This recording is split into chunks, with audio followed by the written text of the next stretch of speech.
Ქველმოქმედება ამერიკის სახელით თუ საბიუჯეტო თანხების არამიზნობრივი ხარჯვა. შტატებში USAID-ის საქმიანობასთან დაკავშირებით მოკვლევა დაიწყო. სწორედ ამ მოკვლევის ფარგლებში უნდა დადგინდეს, შეიხარჯებოდა ამერიკელი გადასახადების გადამხდელთა თანხა.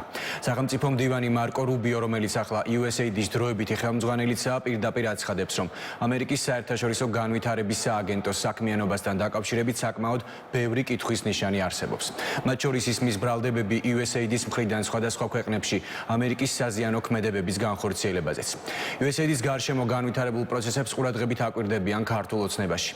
მმართველი პარტია, რომელიც საქართველოში უცხოელი დონორების მიერ გამოყოფილი თანხების არამიზნობრივ ხარჯვაზე საკმაოდ ხშირად საუბრობს, შტატების ახალი ადმინისტრაციის განცხადებების გათვალისწინებით აცხადებს, რომ USAID-ის ფინანსები ქვეყანაში არეულობის მოწყობისკენ იყო მიმართული. მაშინ როცა უცხოური გავლენების გამჭვირვალობის შესახებ კანონი ჯერ კიდევ მიღებამდე ბევრისთვის რუსულად, აი ქუჩაკი ერთგვარ ბრძოლის ველად იქცა, კანონის მოწინააღმდეგეებმა ბევრი რამ თქვეს. მათ შორის ისიც, რომ უცხოელი დონორები, რომლებიც მანამდე კეთილშობილურ მიზნებში დიდ ფულს ხარჯავდნენ, თავად იტყოდნენ უარს ამ ქველმოქმედებაზე. უსამართლობაა დიდი, როდესაც ონში ბავშვთა სტომატოლოგიურ კლინიკას აფინანსებს ქველმოქმედების მიზნით და ამის გამო ვიღაცას უწოდო უცხო ძალის ინტერესების გამტარებელი. ასეთი ტიპის ორგანიზაციებს საქველმოქმედოს გაცხადებული აქვს ან პირდაპირ ან არაოფიციალურად ის ფაქტი, რომ ისინი გასვლას დააპირებენ თუ აგენტად შეირაცხებიან.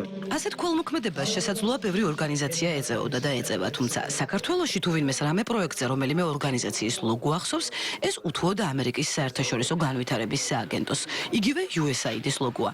ორგანიზაციის, რომელთანაც შეერთებული შტატების ახალ ადმინისტრაციას ამ ეტაპზე ყველაზე მეტი შეკითხვა აქვს და რომელზეც ახალი სახელმწიფო მდივანი უკვე პირდაპირ განმარტავს, რომ ამერიკელი ხალხის გადახდილი ფული პირველ რიგში ქველმოქმედებისთვის კი არა, ისევ ამერიკის სახელმწიფო ინტერესებისთვის უნდა იხარჯებოდეს. საგარეო დახმარება არ არის ქველმოქმედება, ის არსებობს შეერთებული შტატების ეროვნული ინტერესების წინწაწევისთვის. ყოველი დოლარი, რომელიც დაიხარჯება, ვიდრე მე ვარ სახელმწიფო მდივანი და პრეზიდენტი ტრამპი არის თეთრ სახლში, იქნება დოლარი, რომელიც ემსახურება ჩვენს ეროვნულ ინტერესებს. ეროვნულ ინტერესებს, როგორც სახელმწიფო მდივანი და ახლა უკვე USAID-ის დროებითი ხელმძღვანელი მარკო რუბიო იუწყება, USAID დიდი ხანია გასცდა. სახელმწიფო დეპარტამენტის ბოლო განცხადებაში ეს გზავნილი მკაფიოდ და გარკვევით იკითხება. ზოგად პოლიტიკურ ნარატივში კი უფრო მკაფიოდ ისმის შეკითხვა, არასაქველმოქმედოდ განკუთვნილი თანხა, ნამდვილად ქველმოქმედებაში იხარჯებოდა თუ კიდევ რაიმე სხვაში. შტატებში დაწყებული მოკვლევა, როგორც ჩანს, მალე არ დასრულდება. რაზეც ჩვენ საუბრობდით 2023 წლის გაზაფხულზე, შემდეგ უკვე შარშან გაზაფხულზე, იმაზე დღეს საუბრობს უკვე ოფიციალურად ამერიკის ხელისუფლება. საუბარია იმაზე, რომ USAID-ის დაფინანსება არ ხმარდებოდა რეალურ მიზანს, ერთგვარ საქველმოქმედო მიზნებს, ეს ყველაფერი ხმარდებოდა ამა თუ იმ ქვეყანაში, მათ შორის საქართველოსია კონკრეტულად საუბარი, რევოლუციების მოწყობას, არეულობის შემოტანას, ქვეყნის არევას და ასე შემდეგ. რა თქმა უნდა, ამ ყველაფერს სჭირდება დამატებითი ჩაძიება. ძიება უკვე დაწყებულია და ამ რამდენიმე დღეში ძიების ფარგლებში საქართველოს ბევრჯერ გაიჟღერა. მათ შორის რადიკალური თუ არეულობის სცენარების კონტექსტში. მაგალითად, მაშინ, როცა ილონ მასკმა USAID-ს კრიმინალური ორგანიზაცია უწოდა, თან მათ შორის თბილისში მიმდინარე აქციების და დაძაბულობის კადრები დაურთო. კიდევ ერთი საინტერესო დეტალი Fox News-ის ეთერში გამოჩნდა. ტელეკომპანიამ იმ საეჭვო პროექტების ნუსხა გამოაქვეყნა, რომელზეც ახლა მოკვლევა მუშაობს.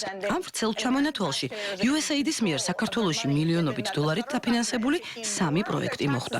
მათ შორის ახალგაზრდების სამოქალაქო პროცესებში ჩართულობისთვის დახარჯული 3,5 მილიონი დოლარი. ახლა სწორედ მოკვლევამ უნდა დაადგინოს რეალურად რაში დახარჯა ამერიკელი გადასახადების გადამხდელების კუთვნილი ეს თანხა და სხვა პროექტებზე გაწერილი კიდევ 50 მილიონამდე დოლარი USAID-ის ოფისმა საქართველოში. ისევე როგორც მილიონობით დოლარი სხვა ქვეყნებში. ამერიკული მედია უკვე ღიად გამოთქვამს ეჭვებს, რომ შესაძლოა ადგილი ფულის გათეთრებასაც კი ჰქონდა. მაგალითად, მაშინ როცა USAID 70 მილიონ დოლარს ირლანდიაში მიუზიკლებში იხდიდა, 49 მილიონ დოლარს კოლუმბიაში ტრანსგენდერულ საოპერო დადგმებზე, ან 32 მილიონს პერუში ამავე თემაზე ბუკლეტების ბეჭდვაში ხარჯავდა. ერთ-ერთი ყველაზე გავრცელებული პრეტენზია თუ საელჩოებში მიხვალთ მთელ მსოფლიოში სახელმწიფო დეპარტამენტის ოფიციალური პირებისგან და ელჩებისგან არის, რომ USAID არ არის არამხოლოდ თანამშრომლობისკენ მიდრეკილი, ისინი ძირს უთხრიან იმ საქმეს, რასაც ჩვენ ვაკეთებთ იმ ქვეყანაში, რაც აღაშფოთებს მასპინძელ მთავრობას, ვისთვისაც ჩვენ ვცდილობთ მუშაობას უფრო ფართო მასშტაბით. თუ სახელმწიფო მდივანს დაუჯერებთ, გამოდის, რომ იმ 60 ქვეყანაში, სადაც USAID ამერიკულ ფულს ხარჯავდა, საკუთარი საქმიანობით ორგანიზაცია შტატებს არათუ ამ ქვეყნებთან ურთიერთობების დაალაგებაში ეხმარებოდა, პირიქით თანამშრომლობას ართულებდა და ამწვავებდა. ამ ჩამონათვალში ხედავს საქართველოს ქვეყნის მოქმედი ხელისუფლება, რომელიც მიიჩნევს, რომ ორ სტრატეგიულ პარტნიორს შორის ურთიერთობების დაძაბვაში USAID-მა თავისი და არც თუ ისე უმნიშვნელო წვლილი შეიტანა. საკმაოდ გულუხვი დაფინანსება იყო პოლიტიკური პარტიების, არასამთავრობო ორგანიზაციების, მედია ორგანიზაციების, რომლებიც მერე საბოლოო ჯამში ქმნიდნენ აი არასტაბილურობას, არჩევნების ამოყირავების მცდელობას, ინსტიტუტებზე შეტევას და ასე შემდეგ. სულ მცირე რა მოლოდინიც გვაქვს არის ის, მათ შორის ამერიკის საელჩოსგან თუ სხვებისგან ძალიან დამაჯერებელი, არაორაზროვანი განმარტებების გაკეთება, თუ რა არის ეს პროგრამები, რა იყო ეს პროგრამები და რაში იხარჯებოდა და რატომ იხარჯებოდა. როდესაც ჩვენ ვიცავდით გამჭვირვალობის პრინციპს, ამ პრინციპის დაცვით ჩვენ ვზრუნავდით ამერიკისა და საქართველოს პარტნიორული ურთიერთობების განმტკიცებაზე და გაძლიერებაზე.